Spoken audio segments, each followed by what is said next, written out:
Muito bem, meus alunos, estamos de volta para continuar falando sobre as influências no processo de compra do nosso consumidor. Veremos agora, então, as influências internas e os fatores pessoais que interferem nesse processo de compra. O primeiro fator a ser analisado é o que nós chamamos de idade e o estágio do ciclo de vida. As pessoas compram diferentes artigos e serviços durante a sua vida. Consomem alimentos para bebês nos primeiros anos de vida e a maioria dos alimentos durante as fases de crescimento e maturidade e dietas especiais nos últimos anos de vida. O gosto no que diz respeito a roupas, móveis e lazer também é relacionado a essa idade. Alguns estudos recentemente identificaram estágios de ciclo de vida psicológicos. Os adultos vivenciam certas passagens e transformações ao longo da sua vida. Os profissionais de marketing prestam bastante atenção a estas circunstâncias de mudança de vida. Por exemplo, divórcios, viuvez, novos casamentos e os seus efeitos no comportamento do consumo. Então, todas essas características, todos esses critérios precisam de ser observados.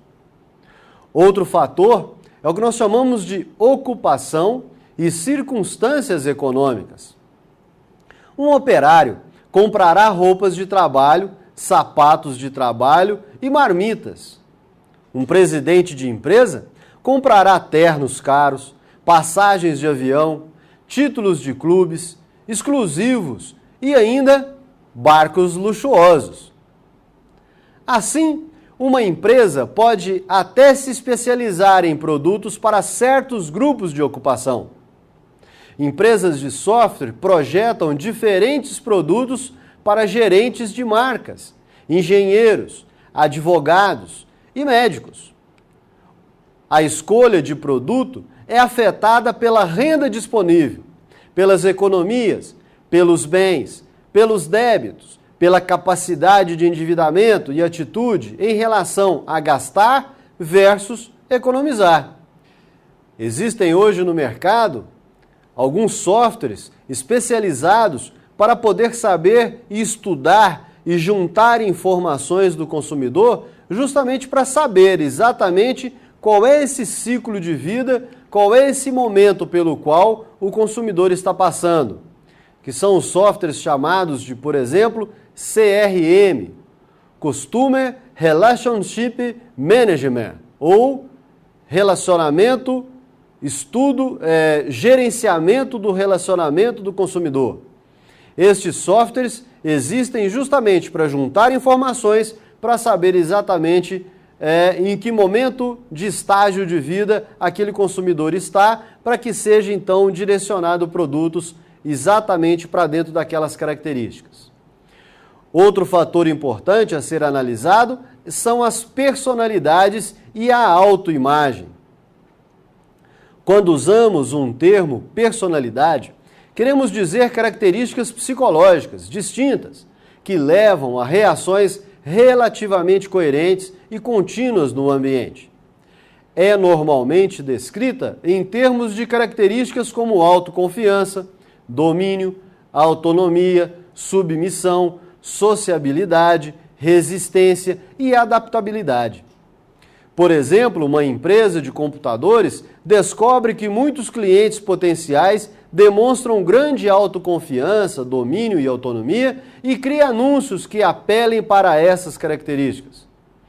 Ou então, que algumas pessoas têm a comodidade de praticar compras em casa e começam então a bombardear a sua caixa de e-mails com propagandas, influenciando esse tipo de processo de compra.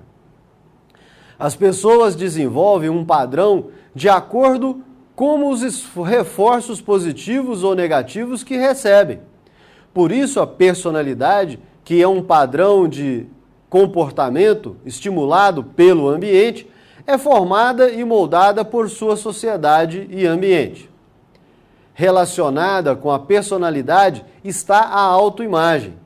Os profissionais de marketing procuram desenvolver imagens para marcas que vão ao encontro da autoimagem do mercado-alvo, ou seja, de como o consumidor se vê.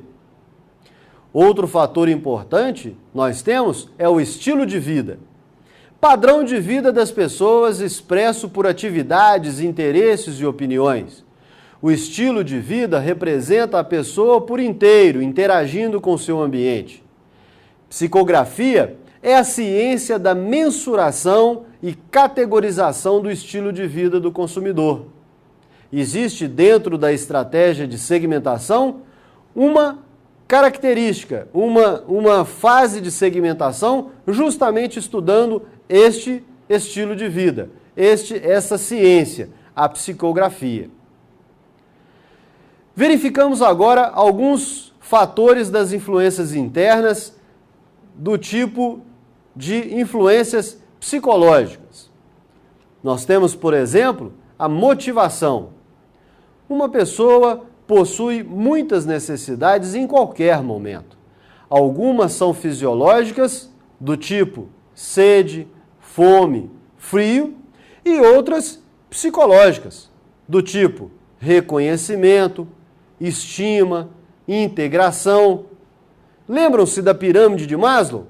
Nós temos ali 5 grupos de necessidades que vão mudando, que vão se alterando com o passar do momento de vida do nosso consumidor. Um motivo é uma necessidade que é suficientemente importante para levar a pessoa a agir, ou seja, a comprar determinado produto ou serviço. Percepção é o processo pelo qual uma pessoa seleciona, organiza e interpreta as informações recebidas para criar uma imagem significativa do mundo. A palavra-chave na definição de percepção é indivíduo. Uma pessoa pode perceber um vendedor que fale depressa demais ou que fale lentamente, como de forma agressiva ou falsa. Outra pode ver esse mesmo vendedor como um vendedor inteligente, prestativo. A percepção, então, das pessoas difere de várias características para outras várias características. Difere de cultura, difere de classes sociais, difere de profissionalismo. E aí nós precisamos de entender, profissionais de marketing precisam de entender qual é o momento de percepção do nosso consumidor. E existem vários tipos de percepções. Por exemplo, a atenção seletiva. Como as pessoas são expostas a um bombardeio de informações diariamente, elas filtram o que lhes interessa. Temos também a chamada distorção seletiva. É a tendência de transformar as informações em significados pessoais e interpretá-las de maneira que se adapte aos seus pré-julgamentos. Existe um outro fator de percepção que é chamado de retenção seletiva. As pessoas esquecem muito do que veem, mas tendem a reter informações que sustentam suas crenças e atitudes.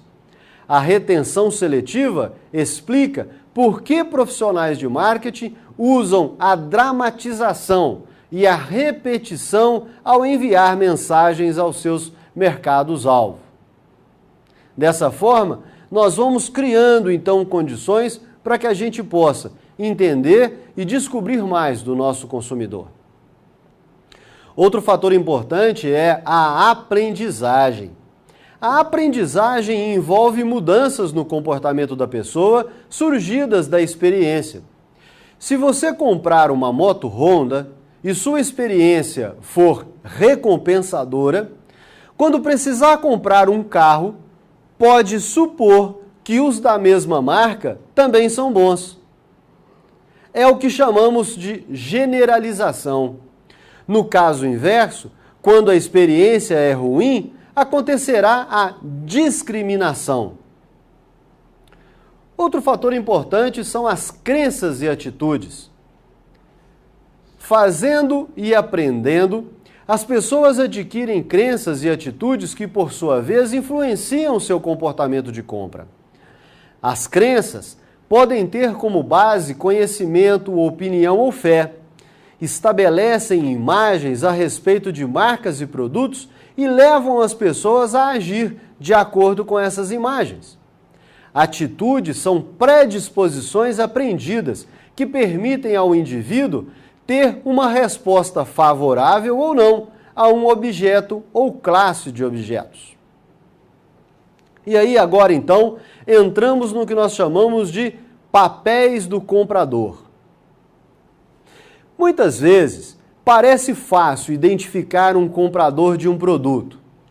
Por exemplo, homens compram seus aparelhos de barbear e as mulheres suas meias calças.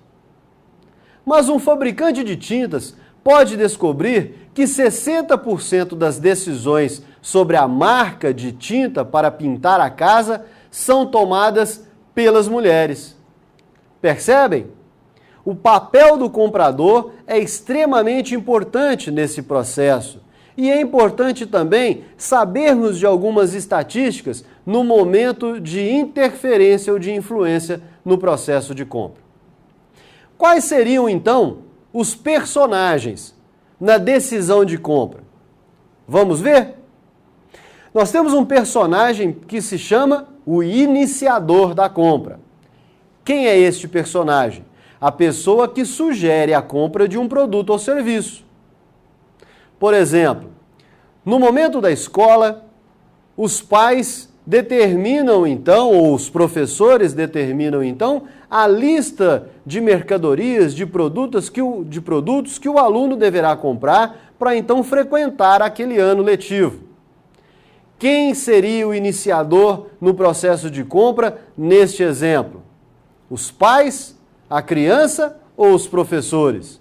Os professores. Outro personagem, influenciador, que é exatamente a pessoa cujo ponto de vista ou conselho influencia na decisão. Neste momento, neste mesmo exemplo, então, o professor é o iniciador do processo de compra, mas a criança ou o pai pode se tornar um influenciador neste momento para comprar exatamente o que precisa de ser comprado na lista de compra, mas comprar o produto do tipo A ou do tipo B. Outro grande personagem é o decisor. Pessoa que decide sobre os componentes de uma decisão de compra. Comprar, o que comprar, como comprar e onde comprar. Neste nosso exemplo, então, o decisor seriam os pais. Outro personagem, o comprador. Pessoa que efetivamente realiza a compra, realiza a troca, moeda, produto. No nosso exemplo, neste exemplo que eu acabei de dar a vocês, o nosso comprador, então, são os pais. E nós temos outro grande personagem, o usuário. Pessoa que consome ou usa o produto ou serviço. Vocês já estavam perguntando aí, né? E as crianças, onde entram neste processo? Exatamente aí. Neste exemplo que nós estamos trabalhando agora, neste pequeno exemplo nosso, o usuário seriam então as crianças que utilizarão os produtos da lista de produtos que serão usados no ano letivo. Então nós temos aí os personagens na decisão de compra, que devem também ser amplamente analisados e estudados para sabermos como é que funciona o comportamento de compra. Vamos entrar agora então exatamente neste tema, comportamento de compra. Comportamento de compra nós temos vários tipos. Nós temos um tipo, por exemplo, chamado de comportamento complexo. Quando o consumidor está altamente envolvido com a compra e consciente das diferenças significativas entre as marcas. Geralmente são produtos de alto valor, de compra esporádica, só de vez em quando. O consumidor será mais cauteloso, e a empresa deverá desenvolver estratégias que descrevam com detalhes os atributos do produto e que chamem a atenção para a alta reputação da marca. Outro comportamento chamado de dissonância cognitiva. Um indivíduo em dissonância é aquele que toma atitude adversa àquilo que ele ou a sociedade consideram como correto. Um comprador está altamente envolvido com uma compra cara e pouco frequente, mas decide rapidamente, talvez, devido ao bom preço ou conveniência.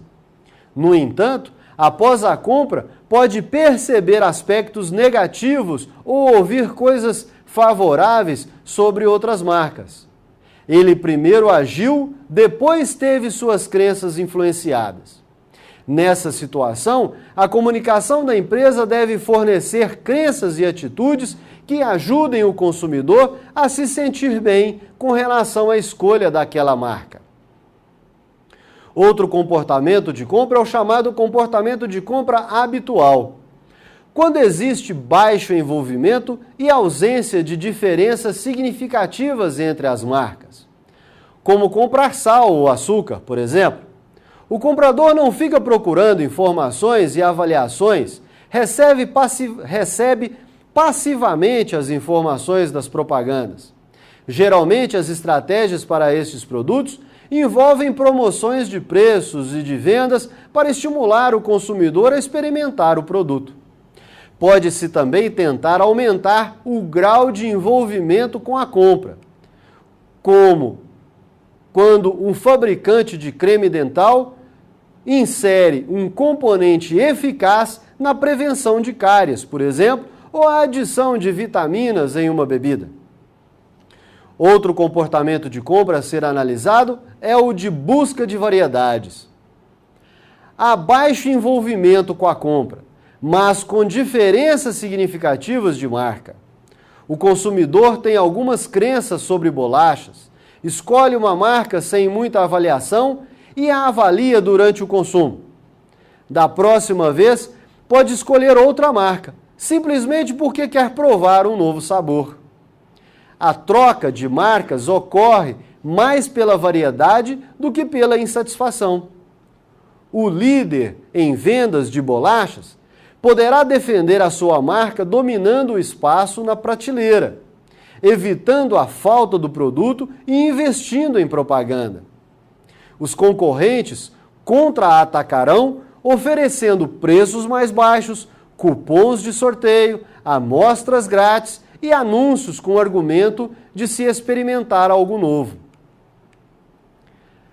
Vamos analisar agora um pouco mais quais são as etapas do processo de decisão de compra.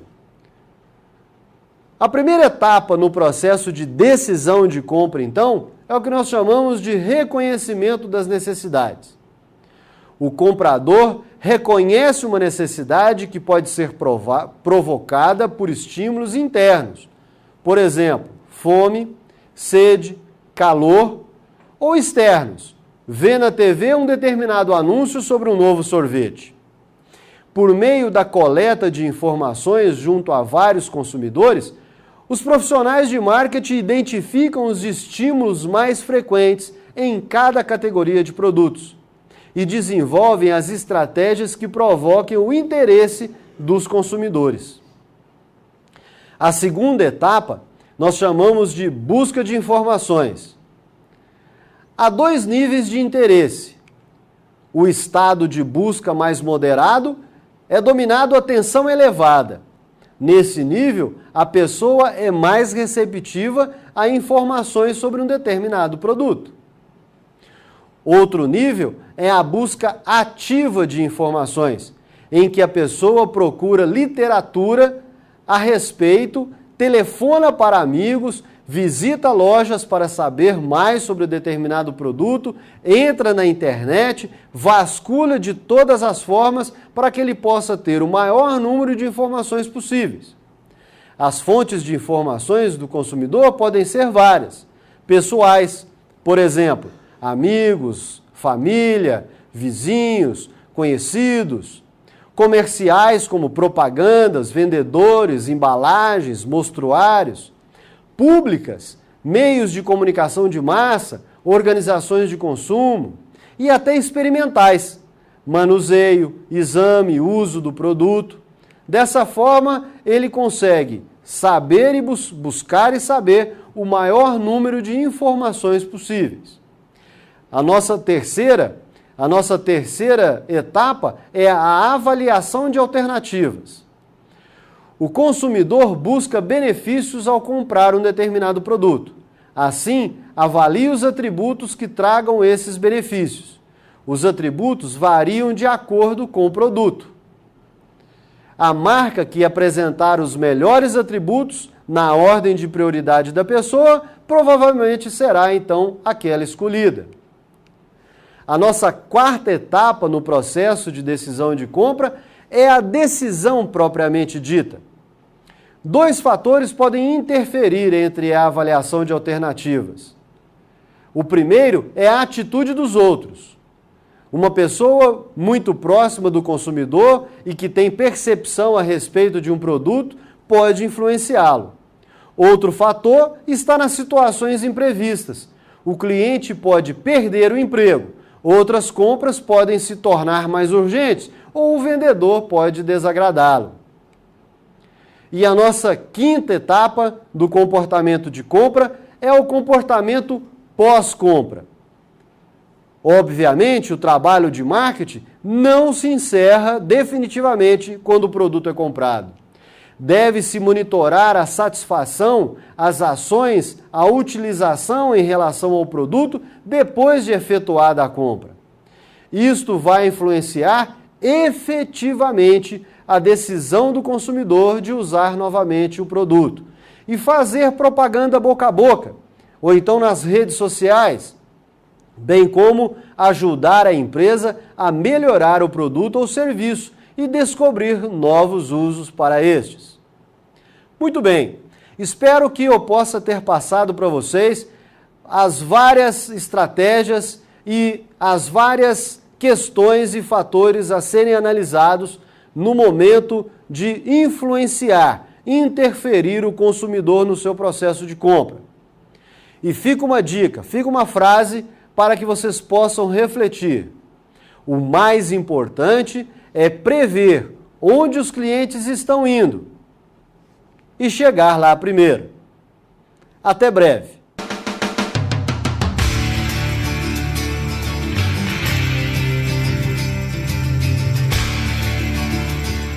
FESP, mais que educação, responsabilidade com o futuro.